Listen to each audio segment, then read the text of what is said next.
Hello សួស្តីបងប្អូនសិស្សានុសិស្សទាំងអស់គ្នា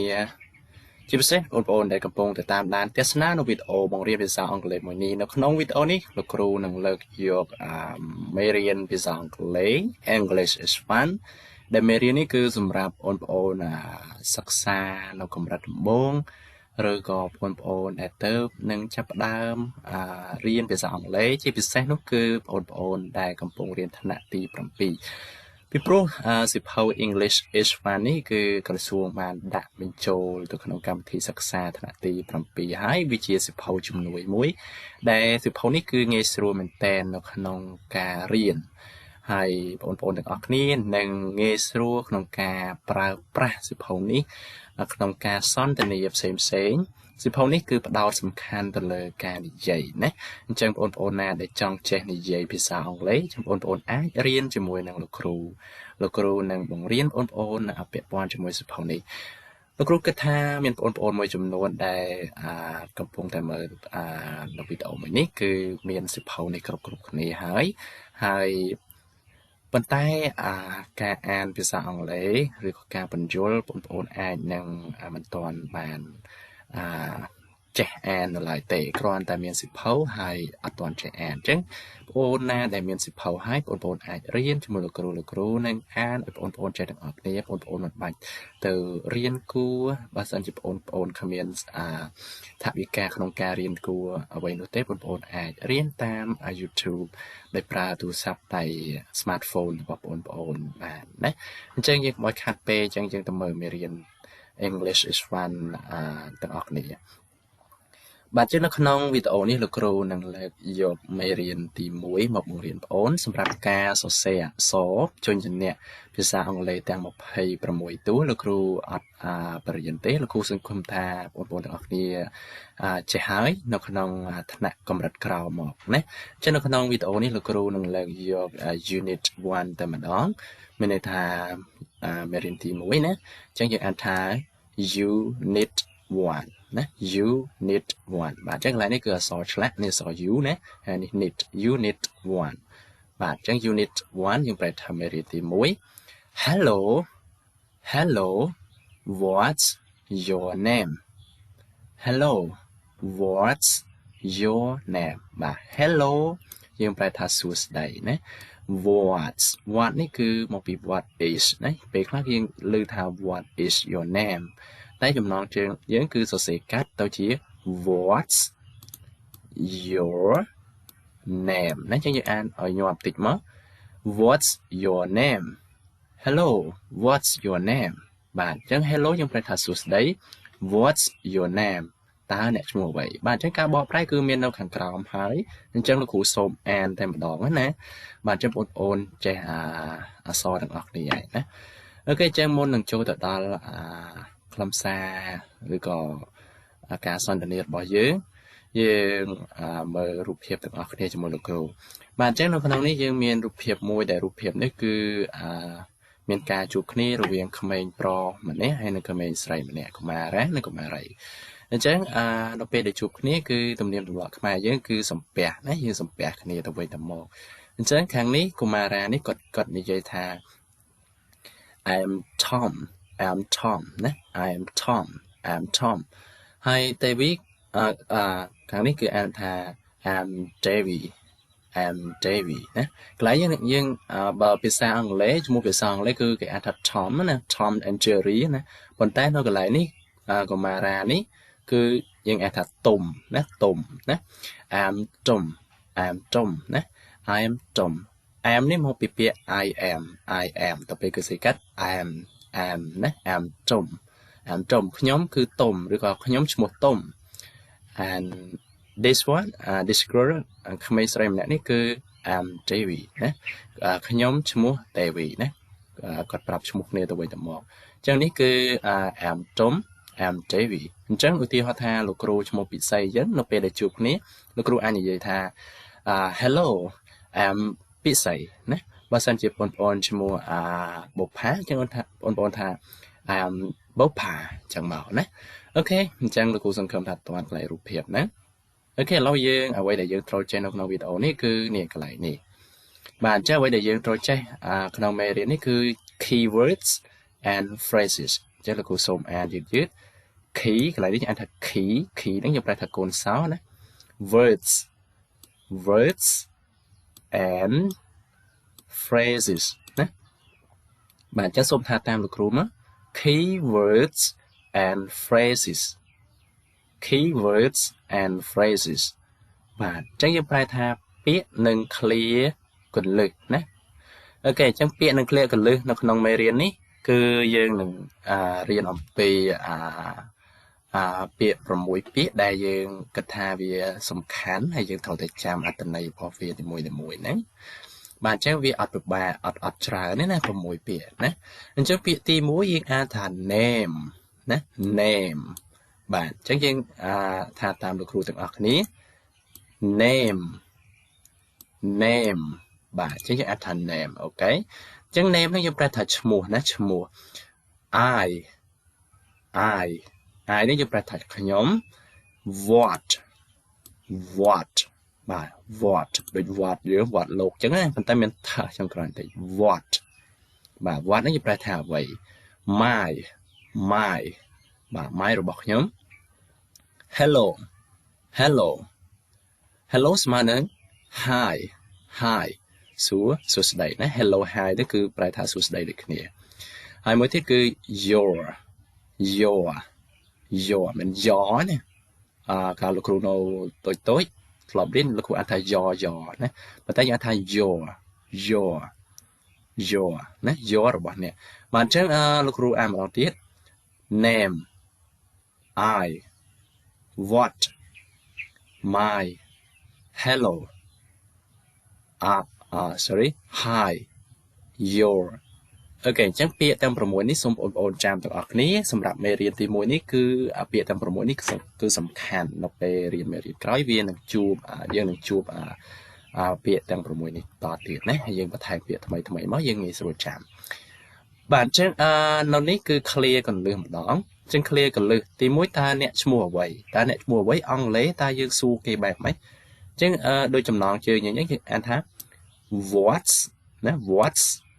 your name ណា what's your name បាទ what's your name តើអ្នកឈ្មោះអ្វីកន្លែងហ្នឹងបងប្អូនប្រកាសជាដឹងហើយណាហើយនៅពេលដែលយើងឆ្លើយថាខ្ញុំឈ្មោះនេះខ្ញុំឈ្មោះនោះអញ្ចឹងយើងប្រើ clear មួយនេះយើងប្រើ clear ថា my name's ហើយដាក់ឈ្មោះយើងមកឧទាហរណ៍ថាលោកគ្រូឈ្មោះពិសីអញ្ចឹងលោកគ្រូនិយាយថាmy name's ពិសីបញ្ចេញខ្យល់បន្តិចមកណា my name's ពិសីខ្ញុំឈ្មោះពិសីឬក៏ឈ្មោះរបស់ខ្ញុំពិសីបើសិនជាបងប្អូនឈ្មោះបុប្ផាទៀតណាបុប្ផាអញ្ចឹងបងប្អូនអាចនិយាយថា my name's បុប្ផាអូខេបើបងប្អូនឈ្មោះតារាបងដាក់ថា my name's តារាអូខេបាទអញ្ចឹងនេះគឺសំណួរ what's your name តើអ្នកឈ្មោះអ្វីនៅពេលដែលយើងចង់សួរគេឈ្មោះអីតើអ្នកឈ្មោះអីចឹងយើងស្ដាប់ what's your name បើសិនគេសួរយើង what's your name យើងឆ្លើយថា my name's ហើយដាក់ឈ្មោះយើងមកអូខេឬក៏យើងអាចនិយាយថា I'm ហើយដាក់ឈ្មោះយើងមក am ណា am ឧទាហរណ៍លោកគ្រូអញ្ចឹងឈ្មោះពិសីam ពិសីឬក៏ am បុប្ផា am តារា am baby អីចឹងមកណាបាទអញ្ចឹងកន្លែងហ្នឹងគឺដាក់ឈ្មោះយើងអញ្ចឹងខ្ញុំឈ្មោះដូចគ្នាអញ្ចឹងបើសិនជាសួរសំណួរពីរហ្នឹងមួយហ្នឹងយើងឆ្លើយអំពីនេះបានណាមួយណាក៏បានដែរ my name's ឈ្មោះរបស់យើងឬក៏ am ហើយដាក់ឈ្មោះយើងមកណាបាទអញ្ចឹងកន្លែងនេះគឺ short forms short form ហ្នឹងគឺមានន័យថាទម្រង់កាត់ឬក៏ទម្រង់ខ្លីឧទាហរណ៍ថានេះកន្លែងពាក្យនេះណា my name's កន្លែងនេះយើងអានថា names អញ្ចឹងកន្លែងនេះកាត់ណាគេកាត់មកពីពាក្យ my name is អញ្ចឹងគេកាត់ I នេះចោលគេដាក់ apostrophe គេដាក់ក្បៀសមួយមកហើយដាក់ s អញ្ចឹងពាក្យclear ពីរនេះគឺមានន័យប្រហែលគ្នាប៉ុន្តែនេះគឺមានតែពីរម៉ាត់ទេ my names កន្លែងនេះគឺ my name is ណា is ចុងក្រោយអូខេ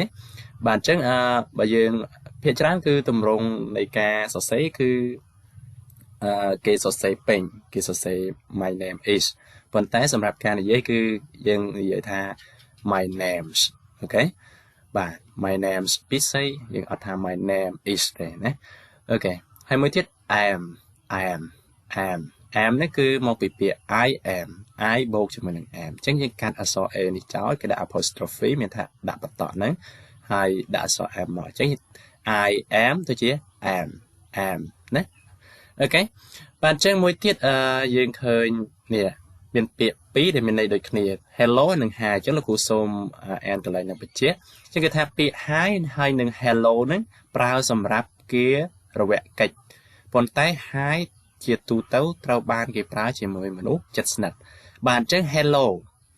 hello នេះគឺយើងប្រើសម្រាប់គារវកិច្ចមានថាទូទៅសម្រាប់មនុស្សទូទៅដែលយើងអត់ធ្លាប់ស្គាល់ឬក៏អ្នកដែលធំជាងយើងអ្នកដែលយើងមានឋានៈធំជាងហ្នឹងណាបាទហើយមួយទៀតចំណែកអាពាក្យ hi នេះគឺយើងប្រើជាមួយនឹងមនុស្សដែលជិតស្និទ្ធអ្នកដែលជិតស្និទ្ធយើងដូចជាមិត្តភ័ក្តិឬក៏អ្នកណាក៏ដោយដែលជិតស្និទ្ធជាមួយយើងណាអញ្ចឹងយើងប្រើពាក្យ hi ឧទាហរណ៍ថាយើងនិយាយជាមួយលោកគ្រូអ្នកគ្រូយើងអាចប្រើពាក្យ hi បានទេណាយើងពាក្យ hi នេះអាចនឹងឆ្លើយសម្រាប់យើងអូខេបាទអញ្ចឹងកន្លែងហ្នឹងសូមបងប្អូនចាំណា